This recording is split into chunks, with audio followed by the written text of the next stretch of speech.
মানে পুরো ভারতবর্ষেই ঘুরি বলতে পারে। তো এই কাজের মাধ্যমে শ্যুট করা, এডিট করা মানে খুবই চাপের ব্যাপার, তো সময় হয়েও ওঠে না। তো আজকে একটু সময় পেলাম, যার জন্য কিন্তু আমি চলে আসলাম একদম দাদার ডাকে সাড়া পেয়ে কিন্তু ছুটে চলে আসলাম। আর দাদাকে অসংখ্য ধন্যবাদ যে আমাদেরকে ইনভাইট করার জন্য।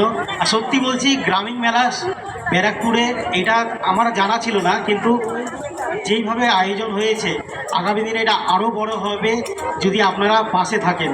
তো সবাইকে বলো পাশে থাকুন, আর প্রত্যেক বছর এই মেলাটাকে আরও মানে ভাইরাল করে দিন, যাতে সবাই মানে এখানে এসে নিজের মন পছন্দ মতন জিনিস কিনতে পারে। আপনাদের ছুটতে হবে না শান্তিনিকেতন, আপনাদের ছুটতে হবে না বিভিন্ন জায়গায়, এই মেলায় সব কিছু পেয়ে যাবেন। তো আজকে এইটুকুই বলা ছিল, আমি দাদাকে মাইকটা দিই। আরে we are getting so excited, আর থ্যাংক ইউ দুজনকে। আর আমরা পরবর্তী নিবেদনের দিকে চলে যাব। আমি খুদেরা যারা রয়েছে তাদের দিকে যাব। আমি অ্যাঙ্কার্স যিনি রয়েছেন তাদেরকে বলবো যে মাইক্রোফোনটা একটু টেক অফ করার জন্য। আপনারা সকলে ভালো থাকবেন এবং গ্রামীণ মেলা সাথে থাকবেন তো সবাই।